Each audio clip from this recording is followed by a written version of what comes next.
Uh-oh. Hey Chris, how are you? Hey, what's going on, Yeah, Shihab? Nice to see you, man. I kind of miss you, man. Yeah, I miss you too. What's going on? I'm a little upset that you surpassed me in subscribers, man.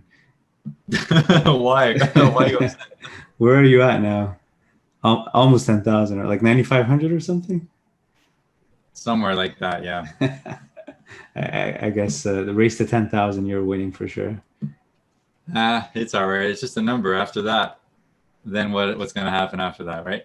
Yeah, I guess it's what you do with it that matters, right? Yeah. So yeah, I just wanted to catch up, see how YouTube is treating you and how's your trading going and what are your strategies? What are you doing? Things like that. Oh man. So I guess let's start with YouTube. So you started Okay. what, January, I think 2020? Yeah, January 2020. That was it? Do you remember? Is that the I day? think so. I think so. Yeah, I remember it was a January. Yeah, I think you're right. January Yeah, 2020 was like the middle of the month. yeah. And what got you started? To be honest, you got me started because I was making a couple of clips here and there, and you saw them. Basically, I was like in your chat or something, or we were talking, and then you just said start uploading to YouTube, and then I guess we just started talking, and then one thing led to another, and that was it. Any regrets? How do you feel now? Well, it's probably the best thing ever because Yeah, good. yeah, because oh man, I guess it all kind of worked out well, like timing wise, because prior to this, I was making full time income doing music and teaching, I guess, as well. But then COVID hit, and it just so happened that at the moment COVID hit, I had started building this YouTube channel, and then all of a sudden it started paying my rent. Oh yeah. So it really worked out well in that regard. So like I'm really grateful to the YouTube gods or whatever. I guess I got lucky in a way. But but I noticed you also put in a lot of effort. I mean, you were uploading every day, right, for about 6 months every day, right? And I mean, your personality was also showing in every video. Being funny, being honest, being authentic. So that for sure helped you also capture a crowd and people followed you for you basically, not necessarily for your content, for your not necessarily for your losing trades either. So. I don't know what you mean by that, but sure. And okay, and I would. Well, what's the best thing about it? What was the worst thing about it? About YouTube? Yeah. Well, I mean, you probably know this as well. Like after a while of uploading, you can kind of experience a bit of a burnout Okay. where you reach a point where like you don't you might not necessarily know what to put up anymore. Like you have ideas for content, but just like it's hard, right? You experience somewhat of a burnout. Takes too much energy or effort to make the video. Yeah. Yeah, so I had that once or twice, but it's just a matter of kind of staying on it. Like when I started, I was uploading almost every day, like you said, and then it kind of tapered off, right, to like a couple times per week. And now I'm trying to stick to 2 times per week consistently Yeah. with a couple of live streams also during the week.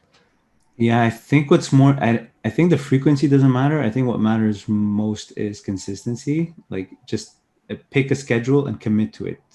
Whatever you can commit to, just pick it and just go for it. And obviously with quality, of course, quality content. And I For think it, sure. and then everything else just works out. Yeah. What's your schedule like now? For uploading, Yeah, twice a week. yeah, I'm trying to maintain twice a week, like Wednesdays and one on the weekend, normally Sundays or Saturday or Sunday. So that's like kind of the baseline. And then maybe if I have extra content, I'll slip in a video here and there and basically live stream around that as well. Like sometimes I've been doing a live trading stream during market hours during my trading session. So we'll see, maybe tomorrow or maybe Thursday, I'll pull that off. Do you want to talk YouTube money or do you want to skip that? I mean, we could if you want, but Do you think viewers would be interested? How I don't about know. this? Uh, AdSense alone, what was your worst month? once you got monetized, or how long did it take you to get monetized? Okay, let me take a look. I think the first month I monetized was in July. Okay, so about 6 months. Yeah, so let me just confirm that, but it was about 6 months, 6, 7 months. Okay. And then I hit that milestone there. So what was your first paycheck from YouTube or Google? I'm gonna tell you that right now here. It would have been June 2020, $500 Canadian. In June, in your first month? Yeah, Oh, that's pretty. The first month of being monetized. That's pretty good. That's very good. Actually, I'm not sure if that's. Yeah, I'm pretty sure that's what it is. That's what I'm seeing here right here. June 2020. Yeah, that's last year. It's not this year for sure. At least I think. I don't know if I'm looking at the right analytics here. Yeah, that's what it was. Yeah, it's exactly what it was. Yeah. Pretty good, man. Pretty good. Oh, no, wait a second. Never mind. I don't even know what I'm looking at here anymore. These freaking analytics. No, I see it now. June 2020, $142. That's what it was. Okay. Yeah, that makes more sense. Okay. Yeah, that makes more. Yeah. And what was your best month? The best month was March that had just passed. This 2021? Okay. Yeah. Not even COVID March? Not COVID March. Oh no, that you weren't monetized yet. Okay. Yeah. Man, you missed out on COVID March. COVID March was crazy. Views just spiked up, yeah, especially anything related to the stock market and trading. You were getting a lot of extra views, yeah. So how was March this year? March this year, it was over $1,000. Amazing. You're actually making more than me. I haven't reached that. I think my highest was about 800 something Canadian. Okay. And then I never saw that again. Okay. Well, you'll see it again soon. Yeah, I have to be more consistent in my videos, work on the quality. Like I feel like my content is good. It's just the presentation of the content is terrible. But yeah, I don't feel like editing videos or taking time to make sure the content is well presented. But if someone actually listens to the content, I think it's valuable. I think it could help people make money. Yeah. I feel you there, man. But definitely the editing and the way you put together the piece it really makes a big difference. For sure. Like most of these big personal finance channels, most of the time the content is not even theirs. The content is like recycled, and what makes them better is just the way they have a better way of presenting that information. That same information is already presented in many other videos, but because they have better editing, better ways of explaining, and that's how they get the views. Yeah. And what about I guess affiliate marketing is good as well. Yeah. And that worked out in a few things. Yeah. Okay, it's working out. Good. What's the plan? Any plan for the future, or just keep at it? Are you thinking of a second channel, or? Well, I would say, I'm basically the plan is to just continue to grow the business and just continue to do what's working, I guess, and continue to put out quality content, and I guess kind of continue that snowball of what's going on, and just trying to think of creative ways to grow it in whatever way I can, while continuing to provide value, because there's like this meta out there, especially related to the stock market, is like where guys come on YouTube and then they sell a course or something like that. Yeah. And I would say there's nothing necessarily wrong with selling a course, but like you need to be, really transparent with your viewers. I think that's the number one thing. Like I could come out and sell a course for $800, right, and get rich overnight. But honestly, I wouldn't be being honest with my viewers doing that. You know what I'm saying? Why do you say that? I guess it really depends. Like why wouldn't you be honest if you're selling a course? Well, I guess it's because I'm comparing it to the meta of what's already been out there in terms of like guys that come out and like sell a course related to scalping or a course related to trading in general, right? And like it just there's like a layer that's involved with that just doesn't feel honest, because they're selling the idea that trading is easy. You know what I'm saying? Okay. That's like the big problem that's been going on for a while. So I guess like the point of my channel has really been to just kind of be transparent with people and say, look, guys, this is what trading is all about. So like I'm trying to keep that alive, basically. Okay. So I think a course is not really relevant, but maybe down the line. And how's the community, like subscribers? Have you developed friendships from your subscribers, or do you have like a membership or I mean, anything? not really. I have a super small Discord room where I hang out with a Okay. few guys and we Yeah. talk sometimes during the market hours. But other than that, I hang out more in another guy's chat room. His name is Fat Cat on YouTube. And we talk and we trade futures and stuff during the day. And I help them out sometimes if someone has a question about like a platform or something, I can help them configure it or something like that. Okay. And in terms of your trading now, I know you used to sell options or spreads. What are you doing now? Like I watch your videos, but honestly, I don't understand anything. It's the charts are fancy and super nice, but yeah, hurts my eyes. Right. Yeah. I mean, it's interesting because I went through what is called the I don't know what to name it, but it's basically when you get into trading, it's very common to learn a lot of different styles of trading, and you're constantly changing stuff around, right? So you go from one thing to the next, to the next, to the next. You learn something, and you have no consistency, right? Because you're always changing stuff around. Yeah. So I find in the last say 6 to 9 months, I've definitely found a lot more consistency in my trading because I've stopped changing stuff around, and it's all it's been has been really fine adjustments to my trading methods, a lot more fine than it used to be, basically. So I've sort of found a niche. Basically, when it comes to trading, I mean, short-term trading, I do scalping on the equities futures. So I scalp in the NASDAQ and on the Russell 2000, and very rarely on the S&P 500. But I trade mainly on the NASDAQ and the Russell 2000. So the IWM and the QQQ, as you would know them for the ETFs. Like, so you scalp shares or options or No, futures. futures? Okay. Yeah. So it's like shares a bit. Okay. It's not like shares. It requires a lot less capital to put Okay. on a position, and it's a leveraged position. So like Okay. I only need, for example, to trade a micro contract, the micro E-minis of NASDAQ or Russell, I only need $100 in my account really to put on a position of one contract. And basically it's a highly leveraged position. So someone who's a non-experienced trader, that would be a little bit too leveraged for them, in my opinion. They should definitely gain experience first before doing anything like that.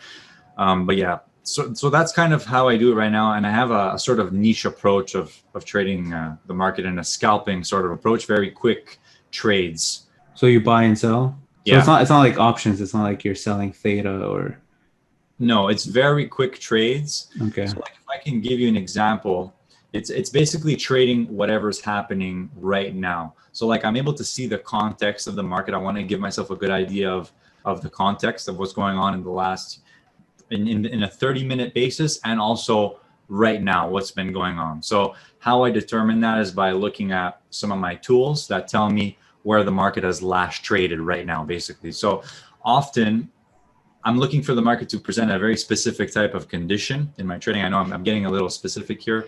I don't expect everyone to understand this, but this is an example. I'll try and give an example. Let's say the market's in a range and it was last bid at 82. That was the lower end of the range. And the upper end of the range was, say, 94. All right. So 82 to 94, that's sort of the range. And it's a quick market. It's NASDAQ. It moves around a lot. So my goal, as what you would call, I guess you would call a market maker or a trader who's trying to trade like a market maker, is I'm trying to essentially buy low and sell high. That's the point of a trader. That's how you make money, right? So generally speaking, I'm going to try to buy towards the lower end of that range, and I'm going to try to be selling towards the upper end of that range. And there's a lot of nuances that play into how I let the orders fill. So a lot of times I'll have bids or offers in the market and I'll pull them away because whatever I'm looking for is not happening, right? The way the market is trading, it is now indicating to me that the market is going to run right through my order. Therefore, I'm going to pull it out before it does that type of thing. So it's very nuanced type of trading. And I'm basically, if I really have to put it in a short sentence, I'm basically trading against weaker traders or trading against less experienced traders. And wherever they have their stop losses, I have my entry points. Okay. You know what I'm saying? It's something like that. And how much time, how many hours do you spend on it per day? Not Approximately. very many, to be honest, these Not days. much. Okay. I would say about 3 hours in the morning, basically. Okay. And so on average, would you say it's profitable? It's working well? It's worth it? Yeah, like I'm confident in all my methods I'm using right now. I'm definitely confident. So I've achieved a level of confidence in what I'm doing, and I've seen it for what it is over trading a long enough time frame, a long enough time period of doing the same exact thing. I've seen what is working and what doesn't work, kind of, you know. And the big problem here is, man, trading is just a hard thing. It's just really not an easy thing to get going. And we're talking more like short-term trading. I know you do more like option selling strategies, which is more like it's like a kind of swing trading, right? Because you're putting on these trades and you're holding them for like a few weeks, months, right? Yeah, like max 60 days. Yeah. Yeah. I rarely hold 60 days. I usually close before. Yeah. I close pretty early. Yeah. So we'll talk about your method afterwards, all right? Sure. But this type of trading is very short term. And I'm a believer that time frames don't really matter in the market. It really has to do with whatever is comfortable with the trader. If you're comfortable trading in that time frame and you're seeing something good, you're seeing consistent results to some degree, and you're confident and you're comfortable, then by all means do that, because if it's working for you, it's fine, right? Exactly. I don't believe guys that say, oh, you shouldn't do day trading, or you shouldn't do swing trading, or you shouldn't do this, don't do that. That's all much of malarkey, man. It's whatever's working is working. It's the end of the story, Yeah. I think it's whatever matches your personality as well. Yeah. Like I think day trading works, but it's not for everyone, that's for sure. But if some people do it, some people pull it off. In theory, it makes sense, but I know I wouldn't have the nerves for it. Like it would stress me out. But Yeah.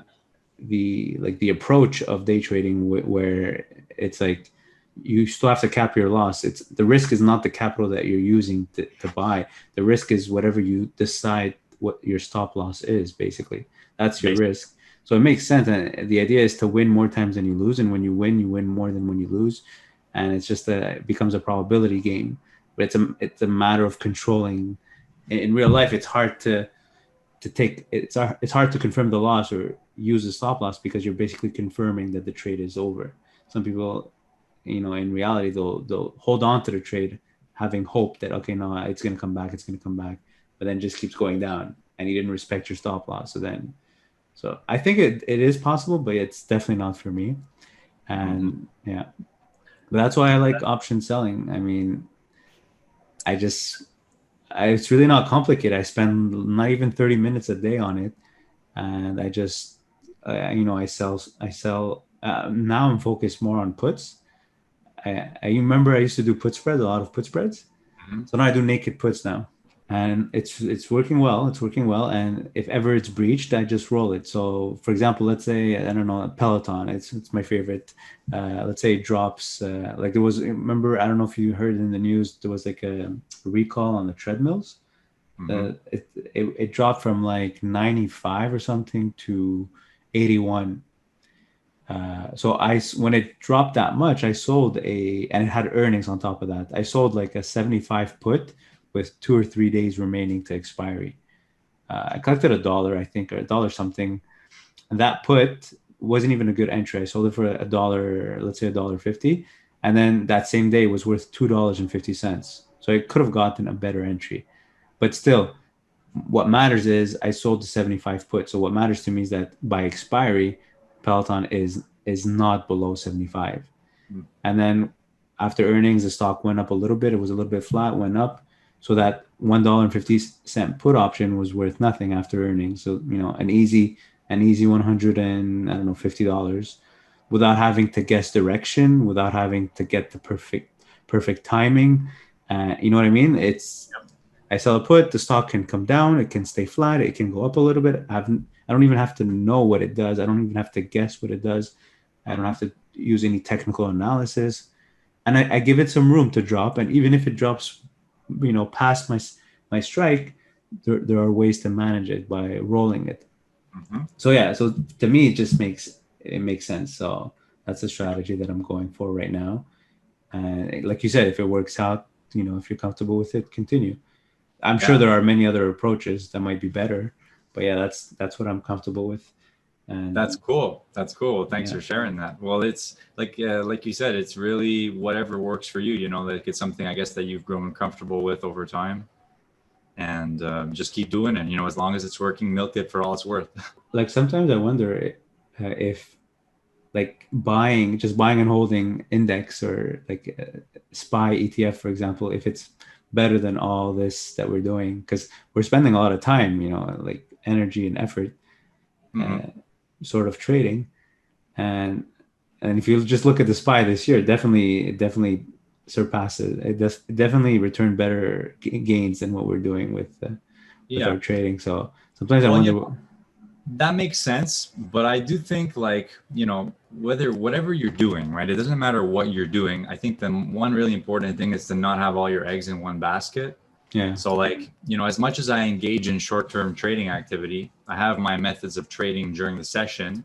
Like I invest in other stuff too. I do other stuff that, I find that you're saying not to put everything, not put all your eggs in one basket, but I find like if something is good, you like it, and you're confident in it, you want to like, pour fuel, pour. You want to leverage it. You want to max it out. Kinda, yeah. Yeah, if you like it and you think it makes sense, you want to take full advantage of it. Something about that. I mean, especially in regards to the stock market, I'm really not a fan of that idea, which is like the idea of like kind of going all in on a certain strategy or all in on something. I'm really not a fan of that because it really kind of gives you like gambling vibes, sort of. It's like saying all in type of thing, I'm going all in at the poker table. I don't know. I guess it really depends on what the person wants to do, but like I have a sort of a comfort zone where I have my risk capital that's allocated to my short-term trading. And then I have capital that I put away a little bit every month for a longer term investing type of idea. I started doing that a little bit. And also, a couple other things too, like, there's lots of ways to invest your money these days. You just have to be a little creative sometimes. Yeah. And so what's your goal with your trading? Do you plan to live off your trading or is it just trying to grow your wealth, or what's the plan? Okay, so I'll start with the short-term trading. So I do have goals for my short-term trading, but the thing is I've learned a lot over time. And I would say the style of trading I have now, or basically almost any kind of short-term trading activities, risk activity, it could even be compared to poker, for example. I compare it also to owning a restaurant or owning an ice cream shop. It's this same thing where it's like, these guys make the most of their money on, 3-4 days of the year. It's super hot. Everyone goes to buy ice cream. And then maybe for 2 weeks straight, it rains, right? And then they don't have any clients. So they're just kind of paying their expenses. This analogy right here really hits home base for me with trading because the way I trade right now, I need the market to be doing a very specific thing. So I have a number of filters in place that help me determine if the market is optimal for me to be trading it right now. Okay. Like specific things like the amount of volume that's going in and how much it's moving around, how much it's overshooting areas relative to other days or relative to, sometimes it could be overshooting by 2-3 points. Other times it's going to be overshooting by 6 points. And if it's overshooting by 6 points, it's going to run me over. And I need to know that, So like little nuances like this help me determine, how is this market trading and how am I going to control my risk here today? Is it optimal for my trading for what I'm trying to do? So like the whole point is the market opens in the morning and I'm lucky if I get 2 hours of decent activity in the market. And really it's not even that much. Sometimes you'll get 45 minutes of good rotations in NASDAQ or in Russell. And then after that, it slows down and it becomes more methodical. So like, so are you 45 minutes sometimes. So are you in cash at the end of the day? Oh yeah, for short-term trading, yeah, of course. That's amazing, man. That's a nice feeling. Well, yeah, for Knowing that, sure. yeah. So yeah, so if there's a market crash, you're not affected, right? No, Because you're not starting at your all. trade, yeah, after the market. Yeah. Okay, Yeah, that's like the good. trades that I take are extremely short time frame. Like I'm in and out before you can say in type of thing, you know? So today, did you trade today? I did trade today, but my broker was down in the morning. CQG had a problem that was widespread across all of their clients. So for example, a lot of brokers lost money today because all their clients are routing through CQG, which is one of the biggest routing services in the US for futures. Um, Yeah. so, so they were down this morning, but I still traded demo anyways. But yeah, I actually was profitable today. Today I had a green session, but I was on my demo account because the live services were down. You can't trade futures with interactive brokers. Yes, you can, Okay. but I don't use them as a broker. And They have higher margins. That's why. okay, margin requirements. So you gave up on option selling for sure? No, no, No? it's still something interesting. You were doing Um, well at some point. well, I guess I would have to kind of study the strategy a little more. Okay. And I do I think, remember you were very short term though. That's why. well, it Like you depends, were right? very close to the market. I remember when you would sell like a put spread or a call spread. Yeah. Yeah. There are many ways to make money with option selling. Different approaches, different strategies, different management styles. So yeah, so that's how some people can make money selling options, and some people can lose money. But yeah, it's hard to say. Yeah, you can't really. Yeah, can't really say that it works for everyone. Yeah. Like it's the right strategy for everyone. You can't say that. Yeah. No, but I would think it's really a smart thing to do, especially if you can incorporate a bit of market profile analysis to help you out and to give you a bit of context. I know you're not a fan of No. using charts at all, Nope. but I can tell you one thing is that understanding the context a little bit, it will help your ability to know what not to do. For example, in some cases, like there's just like some little nuances. And again, I've studied this stuff for a while, and I was lucky enough to have a one trader who really showed me a lot of stuff about this, and this guy's pretty profitable, and he showed me a lot of stuff in regards to the market context and whatnot. And I think that if you can incorporate a bit of that into an option selling strategy, you can really do something good. So I'm maybe down the line.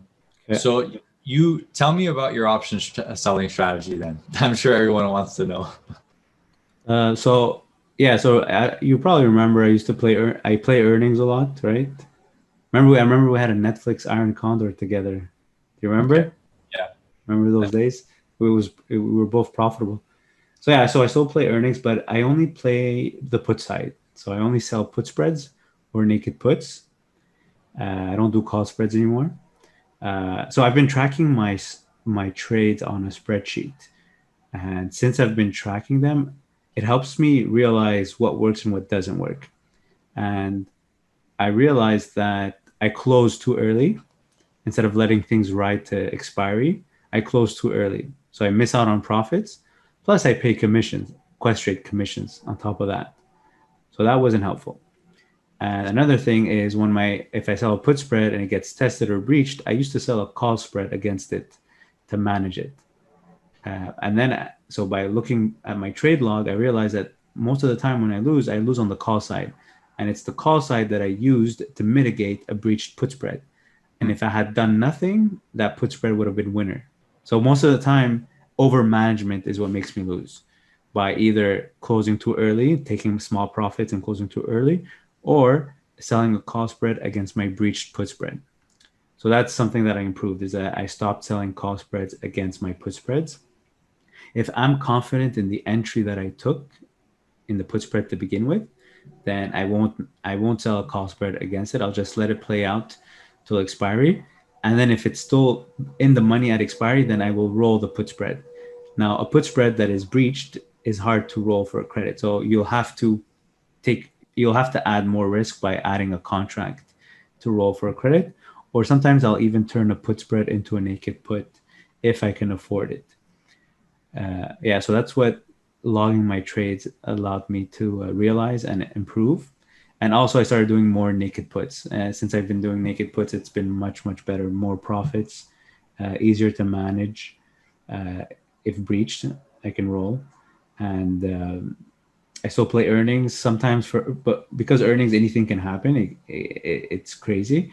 Sometimes I'll do put spreads instead of naked puts. Sometimes I'll do naked puts if I'm very confident that if I feel the stock is oversold, and if I feel like I can manage it if it's breached. Like I have a Spotify.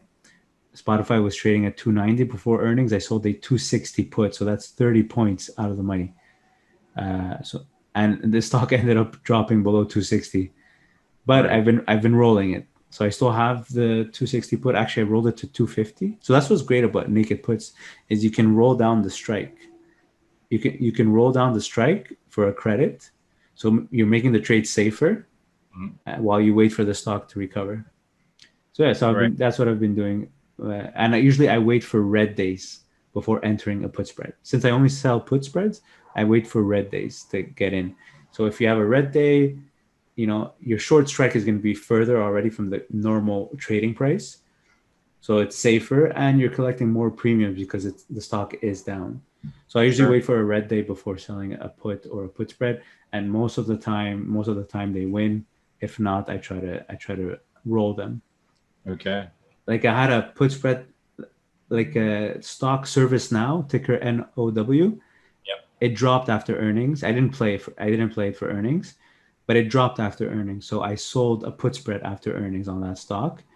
I sold it at like 470, 460 put spread, and the stock kept dropping. It dropped all the way down to 450.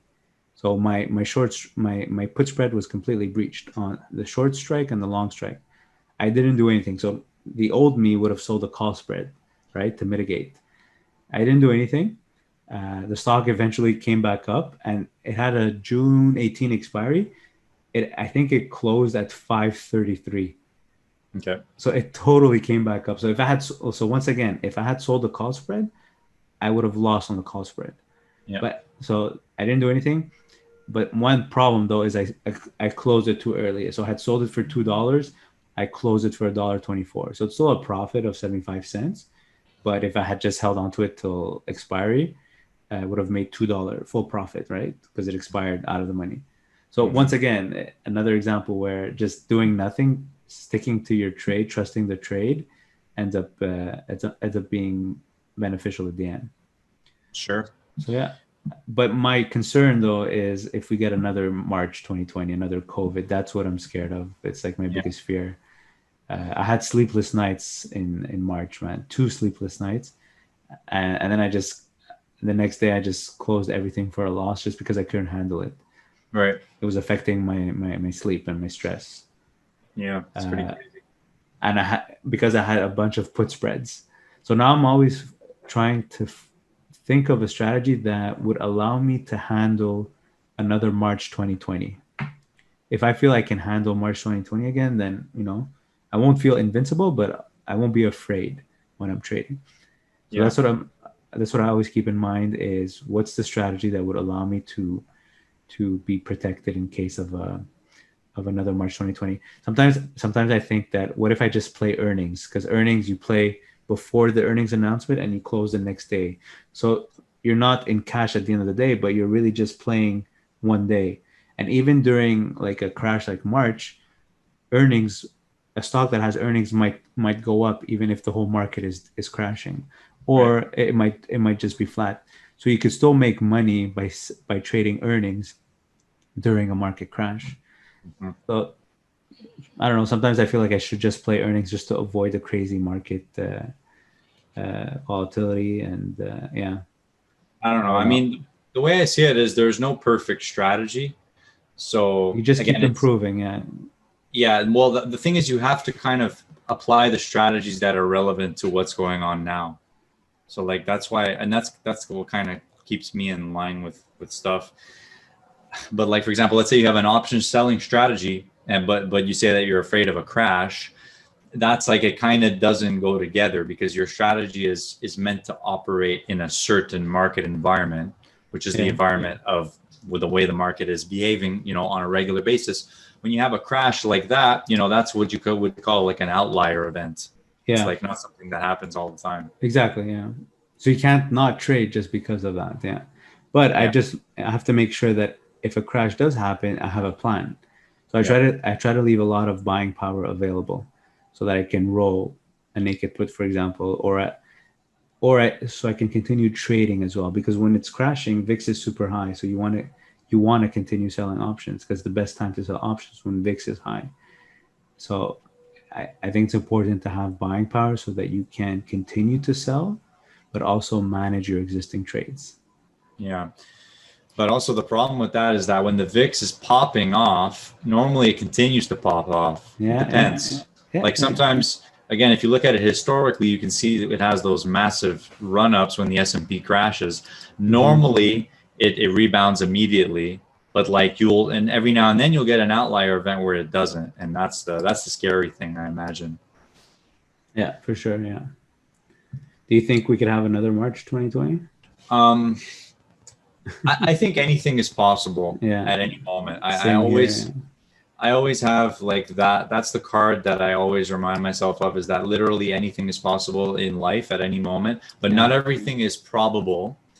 But one thing that I can say about what you're talking about a crash is that, and this is a logical analysis, so hear me out. It's that with the rise in retail trading and with the rise in electronic trading in general, the more participants that are involved in a market, the higher the odds that the market changes.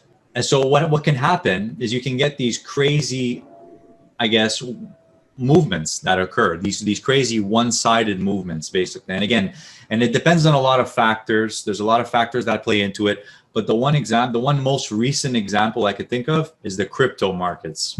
I don't know if you've been looking at Bitcoin or Ethereum lately. Just looking, yeah. I have. Me too. I have like 100 shares of the ETF there, but it's like $600 though.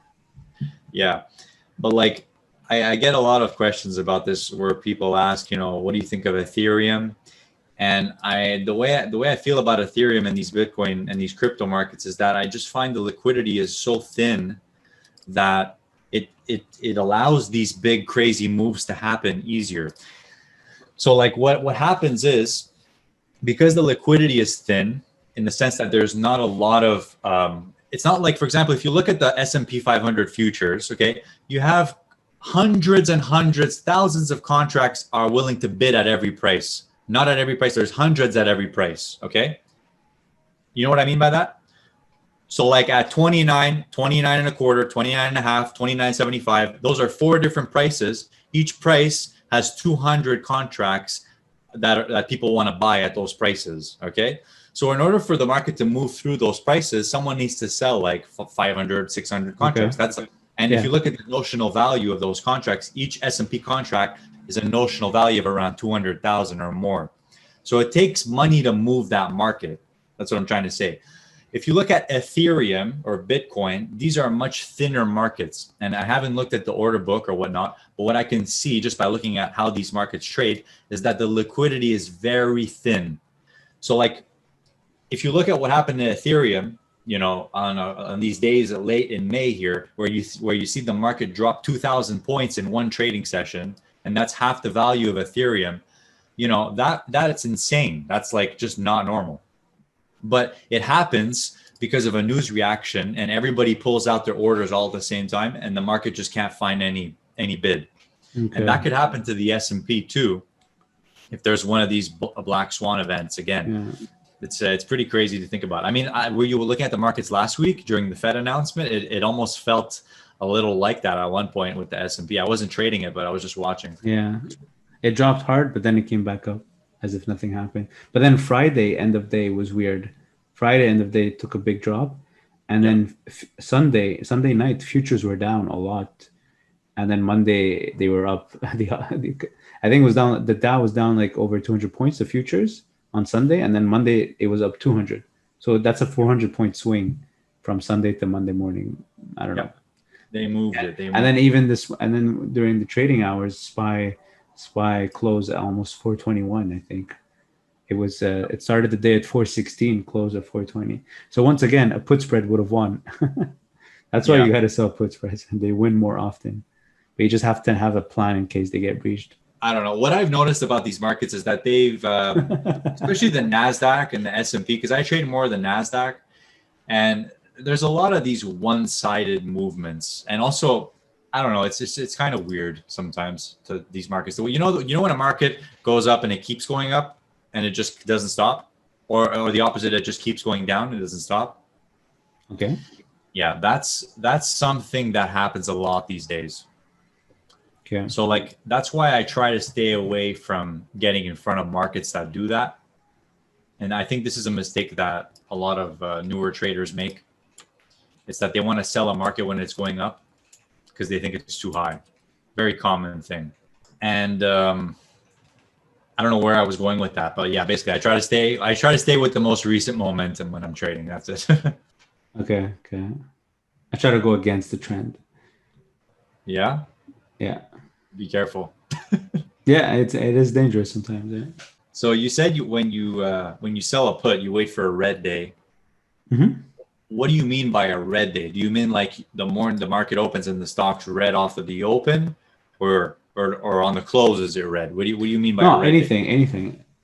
If a stock drops like 4% in a day, and overall the chart of the stock is like the stock isn't trading at all-time highs and then decided to drop 3%, I'm not going to enter a put. But let's say it's not trading at all-time highs, and on top of that, it had like a 4% drop, then I'll enter an out of the money put. So I'm still giving it room to drop because I don't know if it's going to continue dropping, right? I don't know that my entry is the lowest point. So it drops 4%. So for example, I'll show you my trades. I made a trade today. Here, I'll share my screen.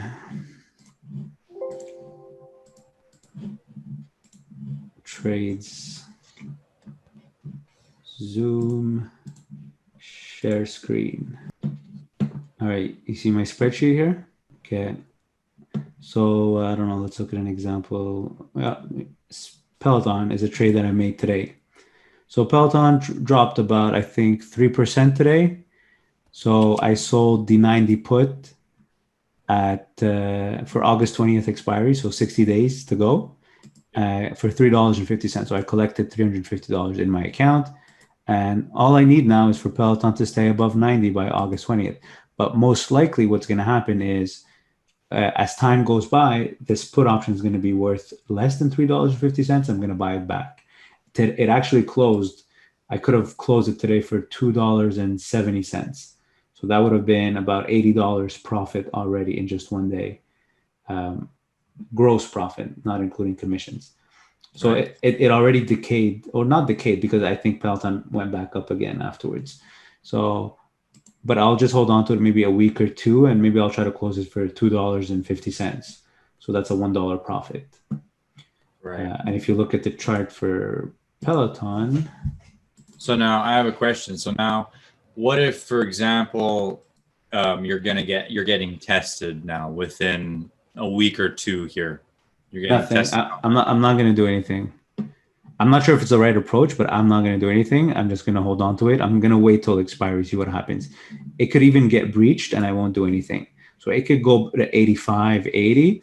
I'm just going to hold on to it.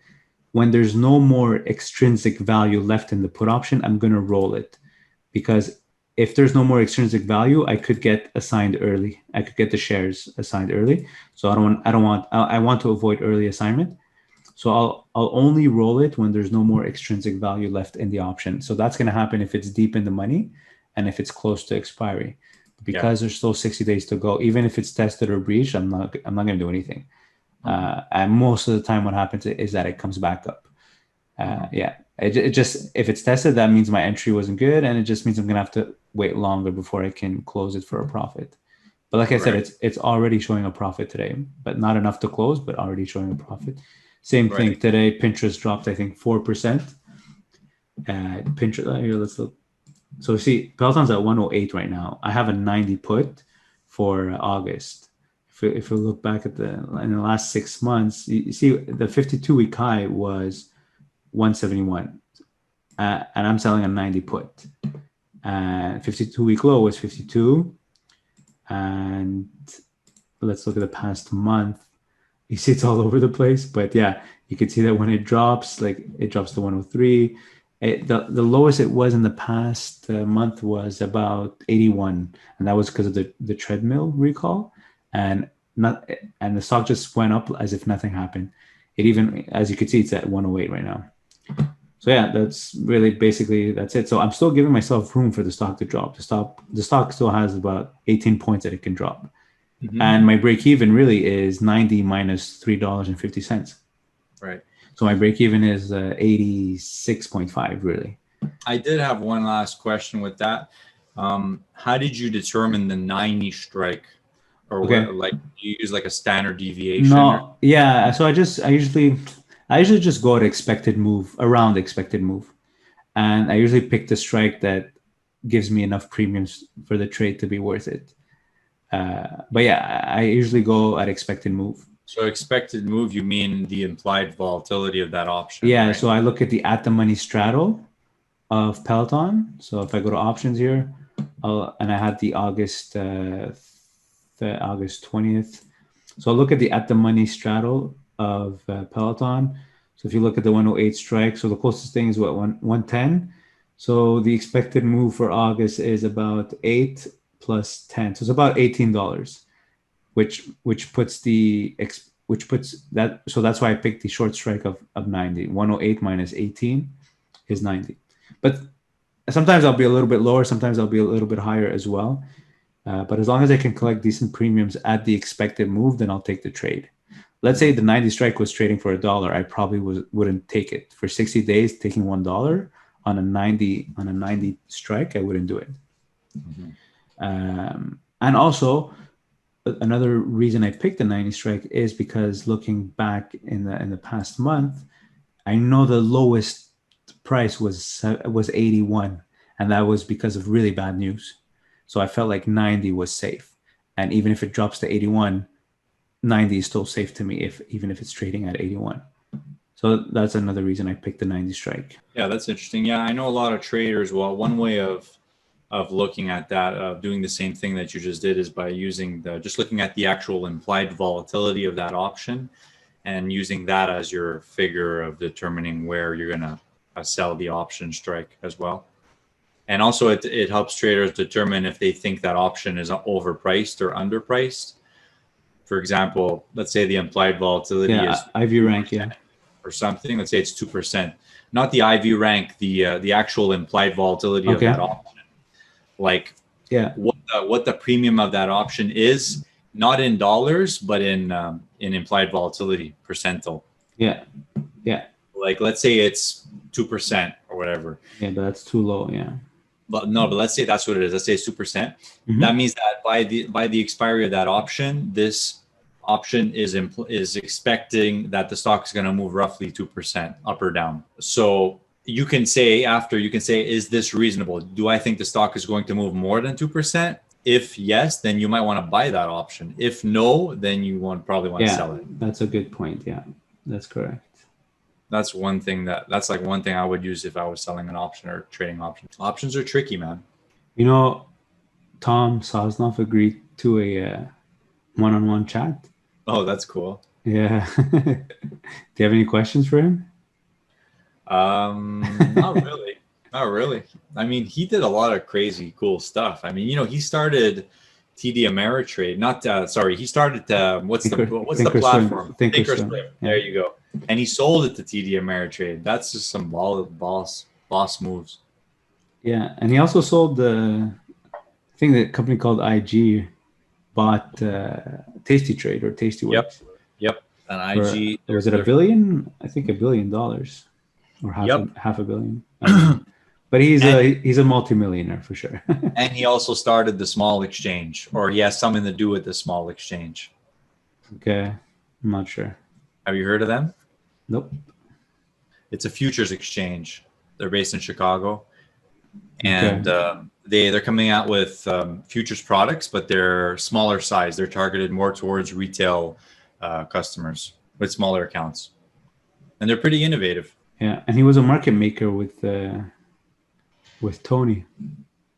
Yeah, these guys traded on the. Well, I don't know about Tom, but I know Tony traded on the floor of the. No, they were together. They were together. Yeah. Yeah. A lot of guys used to trade on the floor, man. I've been researching a lot of these futures traders, man. Some of these guys trade in the Nasdaq pit and the S&Ps, and man, it all changed ever since it went to electronic. It's like a different game now, kind of. It's pretty crazy. That one documentary I watched called Floored. Did you ever watch it? Check it out. If it's in the movie version, yeah, I could watch it. Yeah, I'm not reading any books. No, it's in movie version. Okay. All right. What else do you want to talk about? I don't know, man. You? I think I'm done. YouTube, trading. Are you traveling? Going anywhere? No plans, really. Just kind of sticking around here, you know. Yeah. Wherever here is. Need to have, you know, I'm a single man, you know. I need to find some fun this summer. Did you make any friends off YouTube? Like people that you speak to on a regular basis, or even people that you met in person? Kind of, yeah. Yeah? I did meet a lot of nice people through YouTube, yeah. Nice. Amazing, isn't it? Well, you're one of them, by the way. Oh, yeah, it's true. I forgot. But it's been a long time, though. Yeah, for sure. But I mean, through your channel, though. Yeah, through my channel, I've definitely met a lot of cool people. Well, actually, it turns out one guy that I mentioned his name before, that he's kind of, well, he was kind of like a mentor. Like he helped me out like with a lot of stuff in regards to futures trading. Okay. This guy, I hit him up through his own channel on YouTube, and he had a very small channel. Like he put out these videos, okay, of like this super niche stuff that nobody knows what the heck he's talking about, because it's such a very niche specific thing. Yeah. He's got maybe like 40, 50 views on the video. I go there and watch this video, and I was blown away. I was like, whoa, this is exactly the video I needed to watch right now. Nice. And then I sent him an email, and it turns out he lives like 10 minutes away. For real? Yeah. Pretty crazy. That's funny, yeah. Yeah, small world. Absolutely, yeah. All right, Chris. Do you have anything you want to talk about? Any questions? Yeah, I mean, I don't know, to be honest, what I want to ask you, but let's see. Okay, what are your plans for your YouTube channel going forward? Oh man, obviously I want it to grow. I want it. Initially, when I started it, it's obviously because I saw people making crazy money off of it, and I was on parental leave, so I was bored. So I started obviously with Questrade tutorials, and so I'm having, like, for me, it's important to do something that you're passionate about, that you like. That's number one. Like, I don't follow money. Like, I'm not gonna do a channel that just for views or just for money. I'm gonna do what I like and then try to monetize it. So yeah, what I like is personal finance, investing, stock market, and then right now it's more option selling. So that's all I'm doing. But there's the video element, the editing element that is missing for the channel to grow, and obviously the consistency. I mean, during tax season, I think I didn't upload for 3 weeks and I got punished. I had a month, like my AdSense, like I told you, my highest AdSense was about $800. It dropped to $300 after April, because I didn't upload for 3 weeks. Like, I got punished big time for that. Yeah, so I'm trying to be consistent. I think I'm going to go for like Monday, Wednesday, Friday schedule. Even if the videos are already done, I'll try to schedule them for Monday, Wednesday, Friday, just for that algorithm, and try to focus on quality. My goal is to be financially free and to have the type of income source where I could be anywhere in the world and still make it. That's why I like selling options, because you could sell options from your phone. As long as you have a strong internet connection, you can sell options from your phone. It's crazy. Like, you can make money from your phone, standing, holding your phone. It's just crazy. The concept is crazy. Totally. And so, yeah, so that's my goal in general, is just to be financially free and not being dependent on anyone or anything. And so I want to grow my YouTube so that, you know, generates enough money to pay for my living expenses. And I want to enjoy it as well. I want to make sure that I enjoy the process. And option selling as well. Same thing. That's what it's there. But I also enjoy my job. Like I work full time, and I really enjoy it. So I have no plans of leaving my job because I really enjoy it. And that's it. That's my plan. That's my goal. So, but you know, it's exciting. Like every time you prepare a video or upload it, it's so fun to see what's going to happen, even if the results are not good, but it's so fun to see what happens. That element of surprise or mystery is fun, and being creative as well, trying to think of video topics. Like when you look at all the other channels in personal finance, when something happens to Bitcoin, they all do a video on Bitcoin. Like, what's the point? I mean, everyone says the same thing. So why are you just doing the same, you know, another video of the same content? Well, I'll never like do that. I'll talk about whatever I want to talk about, even if it's not what's popular right now. Like AMC, everyone's doing a video on AMC. Like, who cares? But yeah, so I like that I'm able to stick to what I want to talk about. And if it doesn't perform, it doesn't perform. But I think some people get value from it, and that's what matters. As long as someone likes it, that's what matters. For sure. Yeah. Well, as long as you can, you know, find a way to continue to leverage that, what's working for you, you know. Yeah. Keep doing that. I mean, I find there's a lot of factors that go into making a YouTube video, you know, and that's what I've noticed as I've continued to make content and see like what seems to be working and what is working less. Yeah. And I noticed that the videos that I put in more effort into, I mean, not necessarily do better, but I noticed that they do better. Like videos that I do pay attention to the thumbnails, that I do pay attention to the description and to all the little niche details, to the edit, all that stuff. Like, I don't know if you watch my videos, you'll notice that my edits are pretty spot on. Like, and most of them are just me talking, but I find that makes a difference. For a video where someone's just talking, you're listening to someone talk, you need to have good edits of the speech to make sure there's nothing getting cut off or you're not stuttering a word or whatnot. So that makes a big difference in the overall experience for the viewer. And one thing, I mean, there's all little things. Like for me lately, I realized that I have a whole bunch of videos on my channel with horrible thumbnails, and I need to go back and just fix all the thumbnails. And just doing that, just going in and making new thumbnails is going to increase my views because I'm going to get more clicks from those better thumbnails, you know? Absolutely. So like, little things like that make a big difference. Yeah, I don't care about the description. I don't even put tags actually.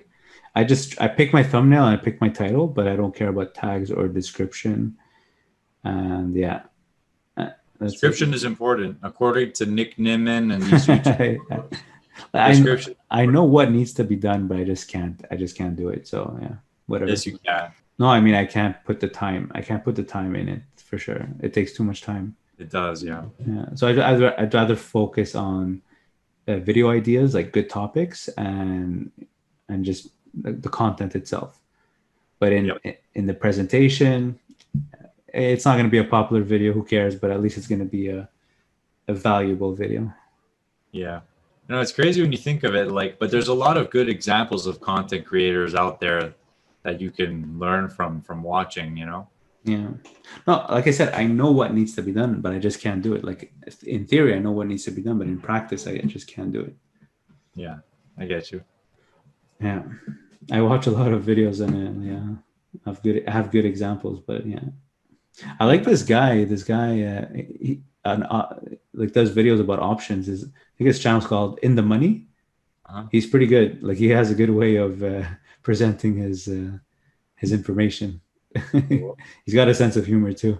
So so you could still make videos about options and they could still perform. Oh yeah, I've seen this guy. Yeah, he's pretty cool. Yeah, he's funny. Yeah.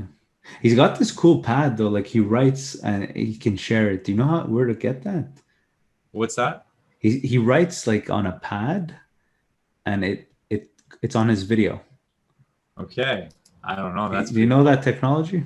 Nope. You'd have to check it out. I'm pretty sure it's basic, but I just have no idea what it is. Yeah. Like I use Paint sometimes if I want to explain something, but it's just the handwriting is terrible. Yeah. He's got this black pad where he writes with a pen and it shows on screen. Whoa, that's pretty cool. Yeah. Yeah. Well, you can download like a thing that writes on the screen type of thing. Like for example, Yeah, but I have to use my mouse to write. like if I grab a pen and I go like this, you know. Yeah, but you're writing with your mouse. Yeah, exactly. It's not clean. It's supposed to writing with your hand. Well, All right, man. I think that's I think this was a great convo. yeah, it was nice catching up for sure. Yeah. Let's do this again soon. I don't want to see two of me. Oh. All right. All right, man. It was great catching up with you. Yeah, same here, man. Thanks for agreeing to do this. No problem. So, did you record on your side? Nope. Okay, Or maybe. I'll send I you don't the think link. Okay, cool. It's like, are you live on your side? Send me the video so I can edit it, maybe. Okay, all right. All right. Take care, man. All right, thanks. Have a good night. Bye. Ciao. You too. Bye.